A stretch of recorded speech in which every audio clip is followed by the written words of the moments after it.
They were told, plainly and without apology, that a woman of 43 with $11 to her name had no business owning anything at all, and yet Odessa Fairweather Crane stood on the courthouse steps of Tillamook County that October morning and did exactly that. It was her husband's own brother, Silas Crane, who had put her out of the house on Gull Point Road, citing an old, unsigned codicil that gave him the boat, the nets, and the roof over her head the moment Thomas drowned, leaving her with a carpet bag, a dead man's tool satchel, and $11.40 sewn into her hem.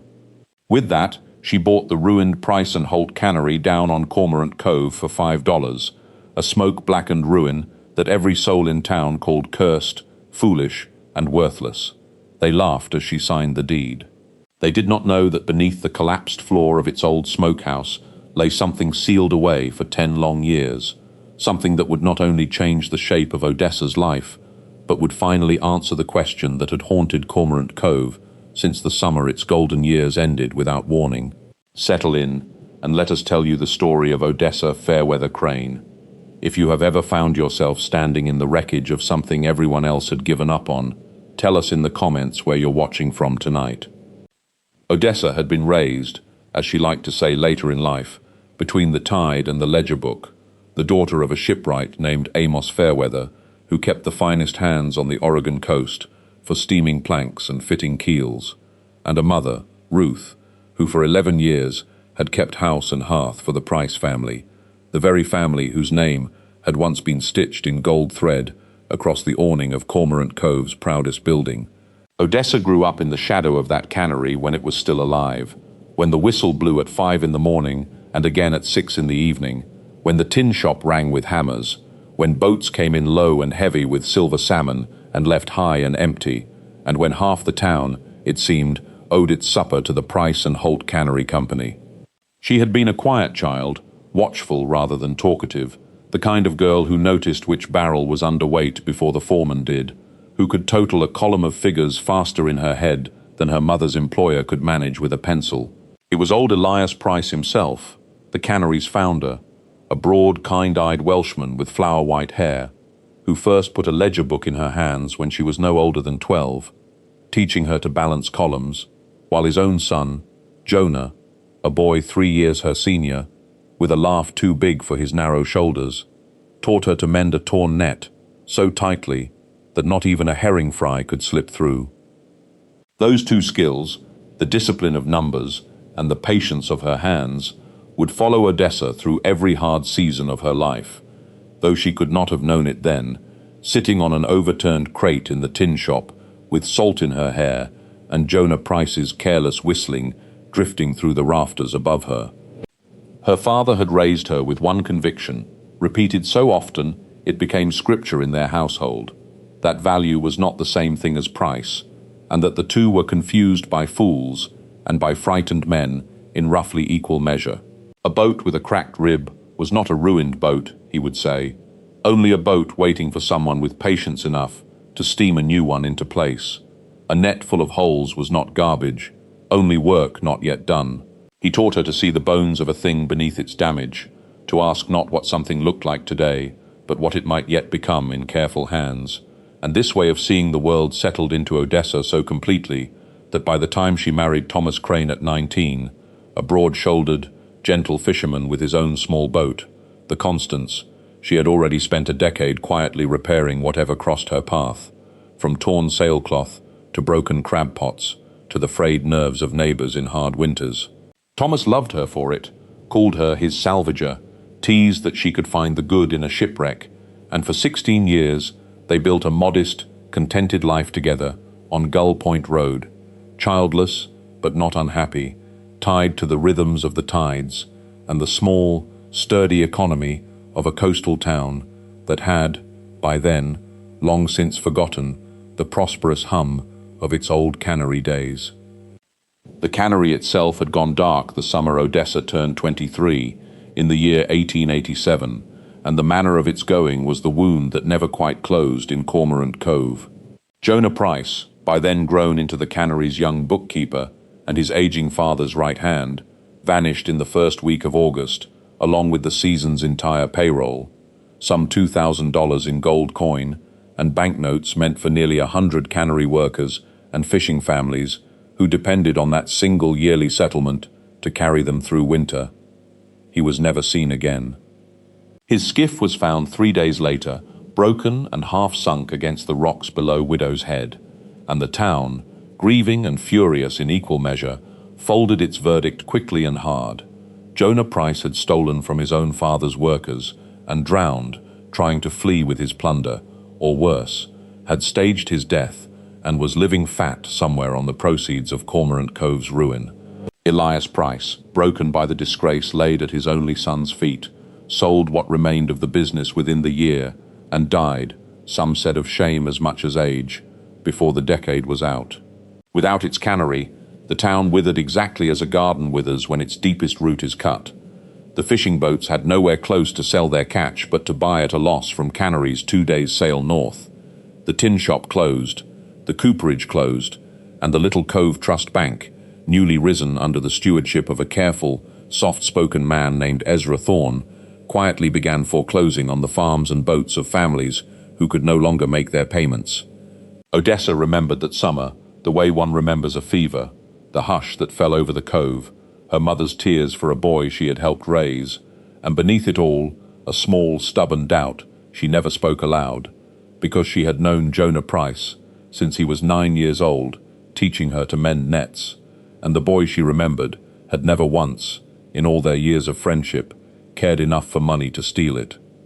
16 years of marriage, of mending and salvaging and quietly making ends meet, ended for Odessa on a grey March morning in 1895, when Thomas Crane's boat went down in a squall 2 miles off Cape Falcon, taking him and 2 other men from Cormorant Cove with it. Odessa buried what the sea gave back, and sat in her widow's black through a spring and summer that felt endless,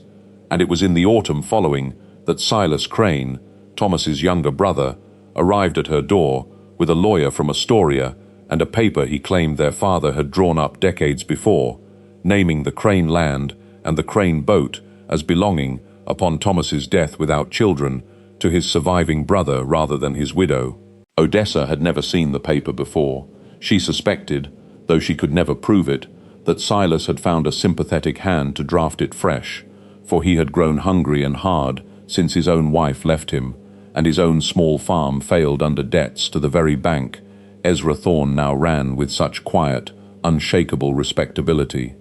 Whatever its truth, the county judge, a tired man disinclined to quarrel with a signed document and a woman without means to fight it in court, upheld the claim, and within a week, Odessa Fairweather Crane found herself standing in the road outside the only home she had known for 16 years, a carpet bag in one hand and Thomas's leather tool satchel in the other, with $11.40 to her name, and nowhere in Cormorant Cove that felt any longer like it belonged to her. She might have left the county entirely. Several kind neighbors urged her to take the coastal stage to relatives in Portland, but Odessa had her father's stubbornness bred deep in her bones, and something in her refused to be driven from the only ground that had ever felt like home, simply because a man with a forged paper wished it so. She was walking past the courthouse 3 days later, turning over in her mind how far $11 might stretch, when she saw the notice pinned to the board announcing a county tax sale that very afternoon, properties seized for decades of unpaid assessments, to be auctioned to the highest bidder, no minimum bid required. Near the bottom of the list, beneath forgotten timber lots and a defunct ice house, she read 4 words that stopped her cold: Price and Holt Cannery. She stood there long enough that a clerk asked if she was unwell. She was not unwell. She was remembering Elias Price's ledger book in her 12-year-old hands, and Jonah's whistling in the tin shop rafters, and her father's voice telling her that value and price were never the same thing. The bidding, when it came, was less a bidding than a joke shared at Odessa's expense. The cannery had stood empty and rotting for 10 years, its roof caved in over the old retort room, its pilings soft with rot, its very name a byword in Cormorant Cove for ruin and disgrace. No sane man wanted it, and several said so loudly, with laughter, when the auctioneer called for an opening bid, and Odessa Crane, still in her mourning black, raised her hand and said $5. Nobody bid against her. The gavel came down, and the auctioneer, not unkindly, told her she'd just bought herself the finest pile of driftwood on the Oregon coast. Silas Crane, who had come to watch the sale of his brother's widow into poverty with evident satisfaction, laughed loudest of all and told anyone within earshot that Odessa had finally found lodgings suited to her station. She said nothing back. She simply folded the deed into her satchel beside Thomas's tools and walked the 2 miles down to Cormorant Cove to see, for the first time in a decade, what she had actually bought. What she found, standing in the tall grass grown up through the old loading dock, was worse than she had imagined, and somehow, in the same breath, exactly what she had hoped: a long, low building of grey, weathered cedar, its tin roof rusted through in sheets, its great brick smokestack still standing improbably straight above the collapse around it.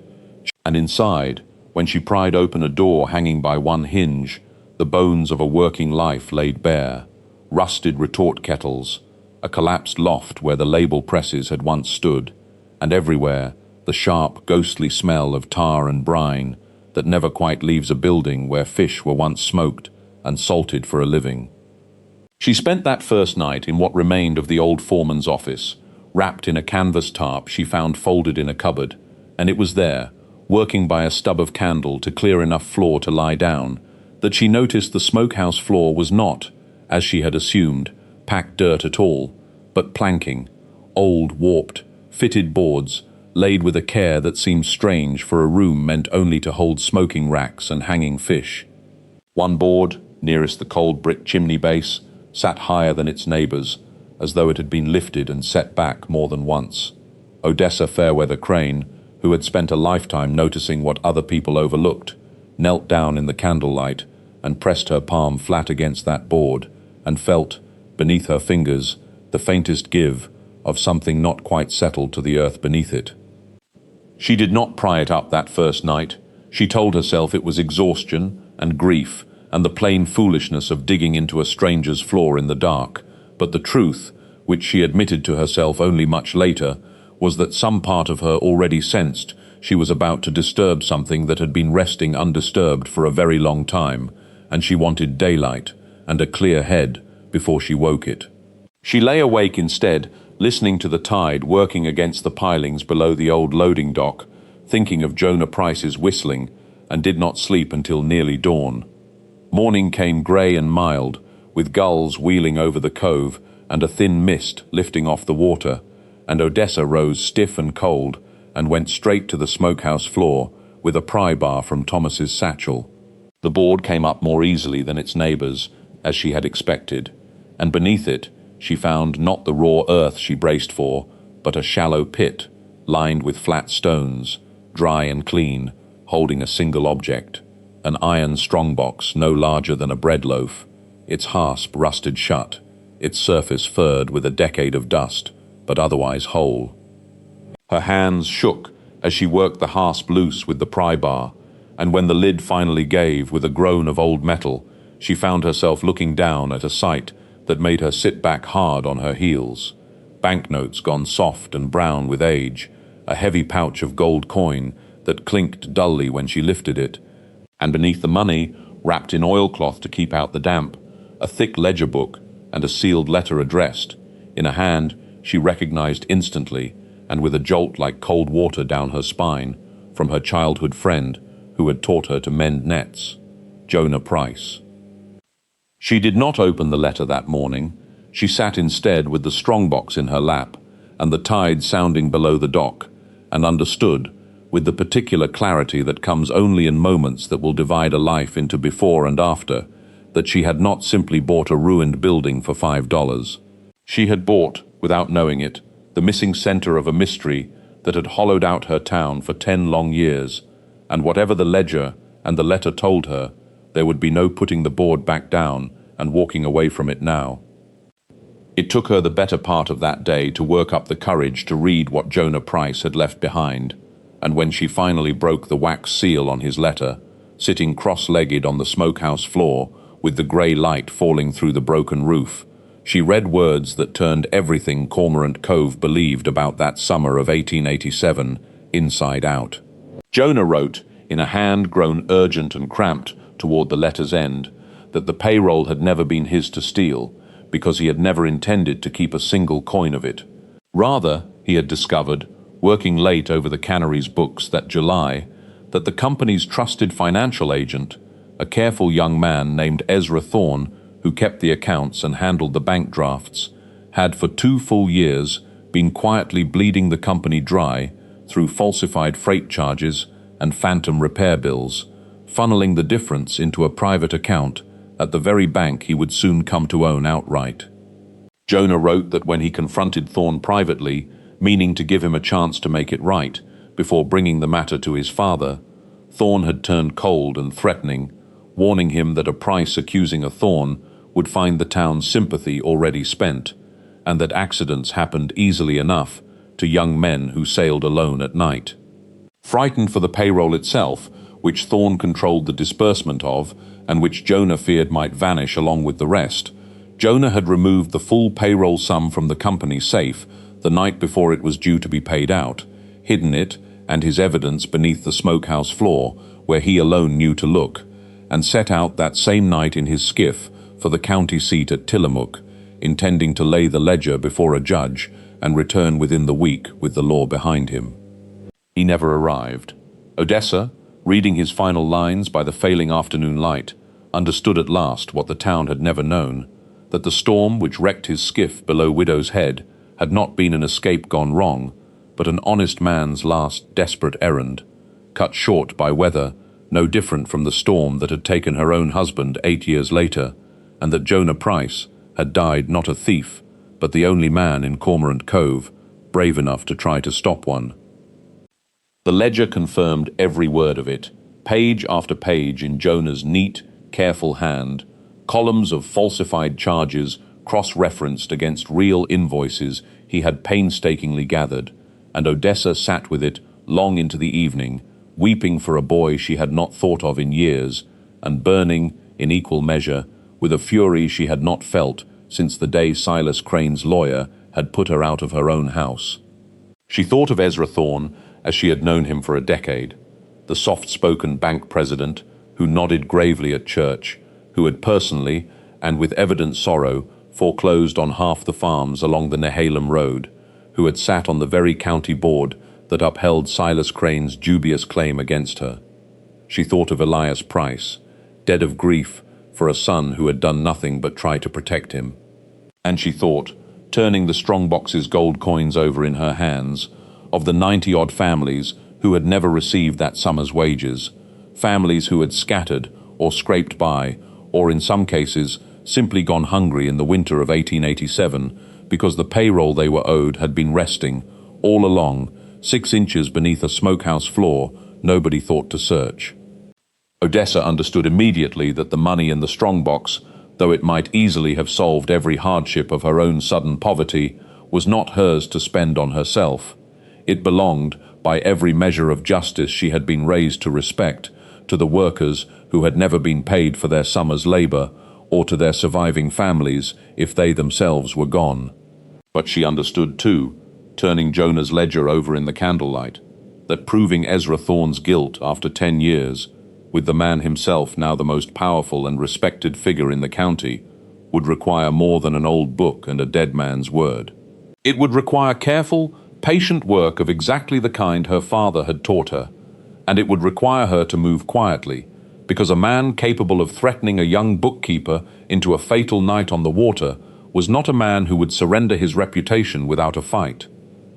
She began that work the very next morning, walking the 3 miles into town, to call on the one person in Cormorant Cove she trusted absolutely with what she had found, Clara Bell, a soft-spoken seamstress in her 60s, who had, as a young woman, been quietly engaged to Jonah Price before his disappearance, and who had never in 30 years said a harsh word about him, despite the town's judgment, wearing instead a small mourning brooch with his initials that she had never once taken off. Clara wept over the ledger and the letter at her kitchen table, tracing Jonah's handwriting with a trembling finger, and told Odessa something the ledger alone could not have proven, that in the last weeks of his life, Jonah had confided to her, in careful, frightened whispers, that he had discovered something wrong in the books that touched Mr. Thorne, and had begged her to tell no one, for her own safety, if anything should happen to him. Clara had kept that secret for 10 years, believing no one would credit a grieving girl's word against a respected banker, and she wept now with something like relief, as much as grief, finally able to say aloud what she had carried silently for a decade. With Clara's testimony joined to Jonah's ledger, Odessa began quietly gathering what corroboration still existed. Old Cannery invoices mouldering in the county recorder's storage room, freight receipts from the defunct shipping company Thorne had used to inflate his phantom charges. Even, remarkably, a former cannery clerk named Hiram Doss, now an old man living alone up the Nehalem Valley, who remembered Thorne's strange insistence, that final summer, on personally handling every payroll disbursement rather than leaving it to the usual foreman. Each piece, alone, proved little. Together, laid out across the cleared smokehouse floor, where Odessa had begun, almost without noticing, to spend her days restoring the cannery board by board, they formed a case no honest judge could easily wave away. It did not take long for word to reach Ezra Thorne that the widow Crane had bought the old cannery and was asking peculiar questions about payroll records from 1887. He came to her himself on a cold, bright afternoon in November, arriving in a fine trap with a driver, dressed in the same soft grey wool he wore to church, and stood in the doorway of the half-restored smokehouse with an expression of gentle, fatherly concern that Odessa, watching his eyes rather than his mouth, did not for one moment believe. He spoke of her difficult circumstances, of the foolishness of stirring up old grief that could only wound the innocent families who had finally made peace with Jonah Price's crime, and offered, with great apparent generosity, to buy the cannery property back from her for $200, 40 times what she had paid for it,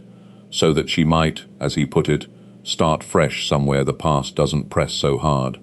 Odessa thanked him for his concern and told him, quite honestly, that she had grown rather attached to the property. Something flickered behind Thorne's composed face at that, brief as a shadow crossing water, and Odessa understood in that instant that he knew, or feared, precisely what she had found. The pressure that followed was neither loud nor crude, which made it more frightening in its way than open threats would have been. Within a fortnight, the county assessor's office informed her that her tax exemption on the derelict property had been an error, and back taxes were suddenly due. A supplier in Tillamook, who had agreed to sell her salvaged lumber at a fair price, suddenly discovered he had none to spare. Silas Crane, emboldened, began telling anyone who would listen that his brother's widow had gone soft in the head, alone, out at that cursed cannery, digging in the dirt like a woman possessed. Odessa bent under none of it. She paid the disputed taxes with coin from the strongbox, keeping careful account, in a ledger of her own, of every cent she borrowed against the recovered payroll, intending from the first to repay it once the money's rightful course was settled by law rather than by her own judgment. She wrote, in her small, careful hand, letters to a young circuit judge in Tillamook, known for his independence from the county's old banking interests, laying out Jonah Price's ledger, Clara Bell's testimony, and the corroborating invoices with the same patient clarity her father had once taught her to balance a column of figures, asking only that the matter be formally examined rather than assuming, as she had learned to assume of nothing, what its outcome must be. The hearing, when it came in early December, drew nearly every soul left in Cormorant Cove into the Tillamook courthouse, packed shoulder to shoulder in a room too small for the crowd it held. Ezra Thorne arrived with his own lawyer and an expression of wounded dignity, prepared to characterize the whole matter as a grieving widow's delusion built on a dead man's forged confession. But Judge Aldous Vane, no relation to Odessa, though she would later smile at the coincidence of the shared name, proved a careful reader of ledgers himself, and as Jonah Price's meticulous columns were laid beside the freight company's own surviving records, as Hiram Doss testified in his slow, deliberate way to Thorne's strange insistence on handling that final payroll personally as Clara Bell spoke through tears of a frightened young man's last confided warning, the room's sympathy turned like a tide going out, quietly at first and then all at once. Thorne's composure cracked only once, when the judge asked him directly to account for a freight invoice bearing a shipping company's seal that had, as the corroborating record showed, ceased operating 18 months before the invoice's supposed date. And in the silence that followed his failure to answer, Odessa watched 10 years of careful respectability come apart on a man's face in the space of a single held breath. The judge's ruling, delivered a week later, restored Jonah Price's name in full, declared the recovered payroll rightfully belonged to the original workers or their surviving families, with Odessa named trustee of its careful distribution, and referred Ezra Thorne's conduct to the State Banking Commission for the fraud his own embezzlement, so thoroughly documented across 2 years of falsified accounts, had finally been laid bare to answer for. Thorne was not dragged off in chains, for the law moved slowly and mercifully, even against men who had earned little mercy, but within the year he had resigned his presidency of the Cove Trust Bank under quiet mounting pressure, sold his fine house on the bluff to satisfy the restitution the commission ordered,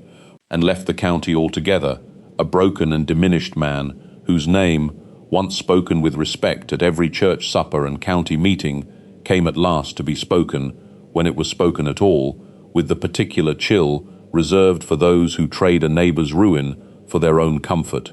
Silas Crane, questioned closely during the hearing about the convenient timing of his own inheritance claim against Odessa and his long friendship with Thorne, found his own reputation tarnished by association, and though no charge was ever brought against him directly, the shame of it, and perhaps something like a conscience finally stirred awake, moved him within the month to quietly relinquish the Gull Point Roadhouse back to Odessa's name, a restitution offered without ceremony or apology but accepted by Odessa in the same spirit her father had taught her to accept any damaged thing worth salvaging. With the payroll's rightful course settled by law, Odessa spent that following spring doing what she had, in truth, already begun doing the moment she knelt on the smokehouse floor with a pry bar in her hand: rebuilding.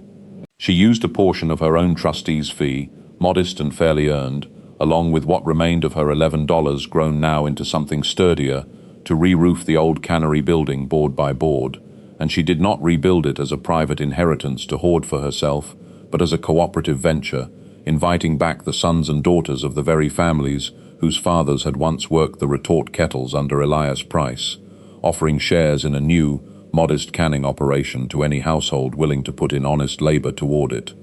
Hiram Doss came out of his valley retirement to teach the younger hands the old methods. Clara Bell, in her 60s and freed at last of a 30-year silence, took to keeping the new company's books with a steadiness that would have made Jonah proud. By that summer, 10 years and 1 season removed from the town's darkest year, the whistle sounded once more over Cormorant Cove at 5 in the morning and again at 6 in the evening, and Odessa Fairweather Crane, who had been laughed off the courthouse steps for spending her last $5 on a ruin, stood at the center of it, not as its owner exactly, but as the one who had simply refused to believe that what everyone else called worthless was truly beyond repair. They had called her foolish that October morning, a woman of 43 with $11 and nowhere to sleep, throwing away her last $5 on a cursed pile of driftwood, while Silas Crane laughed loudest of all from the courthouse steps. They had not known, none of them, what patient hands and a lifetime's habit of looking past ruin for what still might be salvaged would uncover beneath a smokehouse floor left undisturbed for 10 long years. Odessa never forgot that laughter, not out of bitterness, but because she came to understand it as the truest measure of what she had actually done. She had looked at a thing everyone else had already priced at nothing and asked, as her father had taught her to ask of every broken hull and torn net that ever crossed her path, not what is this worth today, but what might this yet become? What it became was not merely her own restoration, though it was certainly that. It became the restoration of an old man's grief-shadowed name, the quiet vindication of a girl who had loved him faithfully for 30 years without once being believed, and the slow, steady return of a whistle over a cove that had gone silent for a decade because one honest young man had chosen, at the cost of his own life, to do the harder right thing rather than the easier wrong one. Cormorant Cove remembered Jonah Price differently after that, and it remembered Odessa Fairweather Crane too, not as the foolish widow who bought a ruin for $5, but as the woman who understood, better than anyone else in that courthouse crowd, that value and price had never once been the same thing. Thank you for spending this quiet hour with Odessa's story and with the town she helped bring back from its long silence. If her patience and her refusal to let a ruined thing stay ruined moved something in you tonight, we'd be grateful if you'd share this story with someone who needs a reminder that what looks worthless to the world is not always worthless at all. We'd love to hear from you in the comments. What is a time you found real value in something everyone else had already written off? We read every story you share with us, and we're always glad to have you here. Until next time, stay close.